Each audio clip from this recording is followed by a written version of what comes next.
আমেরিকানদের বিচিত্র কাণ্ডকারখানার গল্প বলার সময় কিসিং বুথের গল্পটা আমি খুব আগ্রহ করে বলি। শ্রোতারা চোখ বড় বড় করে শোনে। যুবক বয়সীরা গল্প শেষ হবার পর মনে মনে দীর্ঘশ্বাস ফেলে হয়তো ভাবে, আহা, তারা কি সুখেই না আছে। গল্পটা বলা যাক। আমেরিকান বিশ্ববিদ্যালয়গুলিতে হোমকামিং বলে একটি উৎসব হয়। এই উৎসবে আনন্দ মিছিল হয়, হইচই গান বাজনা হয়, এবং বিশ্ববিদ্যালয়ের সবচেয়ে সুন্দরী ছাত্রীটিকে হোমকামিং কুইন নির্বাচিত করা হয়। এই হোমকামিং রানীকে ঘিরে সারাদিন চলে আনন্দ উল্লাস। আমার আমেরিকাবাসের প্রথম বর্ষে হোমকামিং কুইন হল আন্ডার গ্র্যাজুয়েট ক্লাসের এক ছাত্রী। স্প্যানিশ আমেরিকান, রূপ ফেটে পড়ছে। কিছুক্ষণ এই মেয়ের দিকে তাকিয়ে থাকলে বুকের মধ্যে এক ধরনের হাহাকার জমে ওঠে। জগৎ সংসার তুচ্ছ বোধ হয়। সম্ভবত এই শ্রেণীর রূপবতীদের প্রসঙ্গেই বলা হয়েছে, মুনিগণ ধ্যান ভাঙি দেয় পদে তপস্যার ফল। মেয়েটিকে নিয়ে ভোর 11টার দিকে একটি মিছিল বের হলো। আমার ইচ্ছে করল মিছিলে ভিড়ে যাই। শেষ পর্যন্ত লজ্জা লাগল। ল্যাবরেটরিতে চলে এলাম। অনেকগুলি স্যাম্পল জমা হয়েছে। এদের এক্স রে ডিফ্রেকশন প্যাটার্ন জানাতে হবে। ডিফ্রেকশন মেশিনটা ভালো কাজ করছে না। ছবি পরিষ্কার আসছে না। দুপুর 1টা পর্যন্ত কাজ করলাম। ঠিক করে রাখলাম লাঞ্চ সারার জন্য আধ ঘন্টার বিরতি দেব। মেমোরিয়াল ইউনিয়নে লাঞ্চ খেতে গিয়েছি। লক্ষ্য করলাম মেমোরিয়াল ইউনিয়নের দোতলায় অস্বাভাবিক ভিড়। কৌতূহলী হয়ে দেখতে গেলাম। জটলা আমাদের হোমকামিং কুইনকে ঘিরেই। এই রূপবতী বড় বড় পোস্টার সাজাচ্ছে। পোস্টারগুলিতে লেখা, নীলতিমিরা আজ বিপন্ন, নীলতিমিদের বাঁচান। জানা গেল এই হোমকামিং কুইন নীলতিমিদের বাঁচাও সংঘের একজন কর্মী। সে আজ নীলতিমিদের জন্য অর্থ সংগ্রহ করবে। নীলতিমিদের ব্যাপারে আমি তেমন আগ্রহ বোধ করলাম না। মানুষই যেখানে বিপন্ন সেখানে নীলতিমি নিয়ে লাফালাফি করার কোনো অর্থ হয় না। তবু দাঁড়িয়ে আছি। রূপবতী মেয়েটির আনন্দোজ্জ্বল মূর্তি দেখতে ভালো লাগছে। আমি লক্ষ্য করলাম কাঠগড়ার মতো একটি বেষ্টনী তৈরি করা হচ্ছে। সেখানে লাল কালিতে ঠোঁটের ছবি এঁকে নিচে লেখা হলো কিসিং বুথ, অর্থাৎ চুম্বন কক্ষ। তার নিচে লেখা চুমু খাবার নিয়মকানুন। 1. জড়িয়ে ধরবেন না, মুখ বাড়িয়ে চুমু খান। 2. চুমু খাবার সময় খুবই সংক্ষিপ্ত। 3. প্রতিটি চুমু $1। 4. চেক গ্রহণ করা হবে না, ক্যাশ দিতে হবে। 5. বড় নোট গ্রহণযোগ্য নয়। ব্যাপারটা কি কিছুই বুঝতে পারছি না। আমার পাশে দাঁড়ানো আমেরিকান ছাত্র বুঝিয়ে দিল, হোমকামিং কুইন কিসিং বুথে দাঁড়িয়ে থাকবে। অন্যরা তাকে চুমু খাবে এবং প্রতিটি চুমুতে $1 করে দেবে। সেই ডলার চলে যাবে নীলতিমি বাঁচাও ফান্ডে। আমি হতভম্ব। প্রথমে মনে হলো পুরো ব্যাপারটাই হয়তো এক ধরনের রসিকতা। আমেরিকানরা রসিকতা পছন্দ করে। এটাও বোধহয় মজার রসিকতা। দেখা গেল ব্যাপারটা মোটেই রসিকতা নয়। মেয়েটি কিসিং বুথে দাঁড়িয়ে গেল। সঙ্গে সঙ্গে তার সামনে লাইন।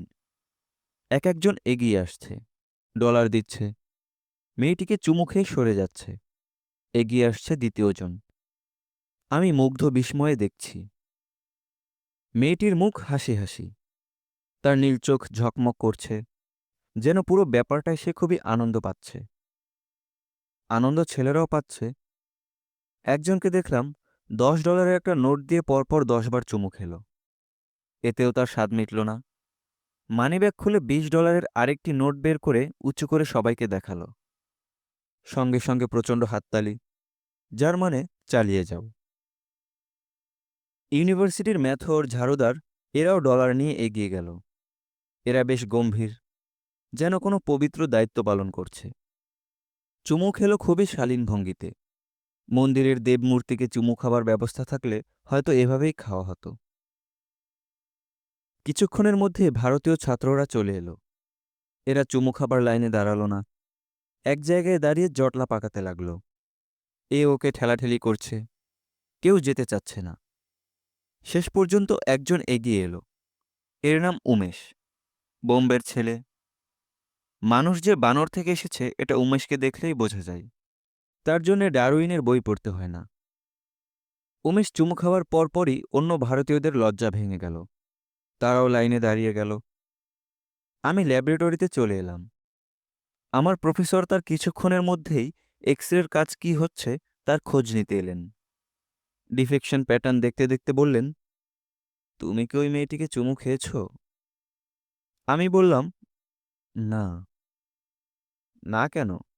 মাত্র $1 এমন রূপবতী একটি মেয়েকে চুমু খাবার সুযোগ নষ্ট করা কি উচিত? এভাবে চুমু খাওয়াটা আমাদের দেশের নীতিমালায় বাধা আছে। বাধা কেন? চুমু হচ্ছে ভালোবাসার প্রকাশ। তুমি যদি তোমার শিশুকন্যাকে প্রকাশ্যে চুমু খেতে পারো, তাহলে একটি তরুণীকে চুমু খেতে পারবে না কেন? মূল ব্যাপারটা হচ্ছে ভালোবাসা। আমি বললাম, এই মেয়েটির ব্যাপারে তো ভালোবাসার প্রশ্ন আসছে না। তিনি অত্যন্ত গম্ভীর হয়ে বললেন, আসবে না কেন? এই মেয়েটিকে তুমি হয়তো ভালোবাসছ না, কিন্তু তার রূপকে তুমি ভালোবাসছ। বিউটি ইজ ট্রুথ, তাই নয় কি? আমি চুপ করে রইলাম। তিনি বললেন, একটা নির্জন দ্বীপে যদি তোমাকে এই মেয়েটির সঙ্গে ছেড়ে দেওয়া হতো, তাহলে তুমি কি করতে? চুপ করে বসে থাকতে? আমি নিচু গলায় বললাম, মুনিগণ ধ্যান ভাঙি দেয় পদে তপস্যার ফল। অধ্যাপক বিরক্ত গলায় বললেন, এর মানে কি? আমি ইংরেজিতে তাকে ব্যাখ্যা করে দিলাম। অধ্যাপক পরমপ্রীত হলেন। আমি বললাম, তুমি কি চুমু খেয়ে এসেছ? না, এখন ভিড় বেশি। ভিড়টা কমলেই যাব। বিকেল 4টায় এক্স-রে টেকনিশিয়ান ছুটে এসে বলল, বসে আছো কেন? এক্ষুনি মেমোরিয়াল ইউনিয়নে চলে যাও, কুইক কুইক। কেন? 4টা থেকে 4টা 30 এই আধ ঘন্টার জন্য চুমুর দাম কমানো হয়েছে। এই আধ ঘন্টার জন্য $2 করে চুমু। টেকনিশিয়ান যেমন ঝড়ের গতিতে এসেছিল, তেমনি ঝড়ের গতিতেই চলে গেল। আমি গেলাম দেখতে। লাইন এখনও আছে। লাইনের শুরুতেই উমেশকে দেখা গেল। সে মনে হয় লাইনে লাইনেই আজকের দিনটা কাটিয়ে দিচ্ছে। আমার প্রফেসরকেও দেখলাম, $1 একটা নোট হাতে দাঁড়িয়ে। তিনি আমাকে দেখে হাত ইশারা করে ডাকলেন। গল্পটা আমি এই জায়গাতে শেষ করে দিই। শ্রোতারা ব্যাকুল হয়ে জানতে চায়, আপনি কি করলেন? দাঁড়ালেন লাইনে?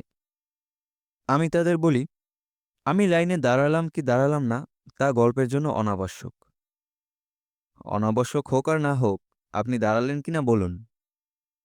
আমি কিছুই বলি না, বিচিত্র ভঙ্গিতে হাসি, যে হাসির অর্থ দুরকমই হতে পারে।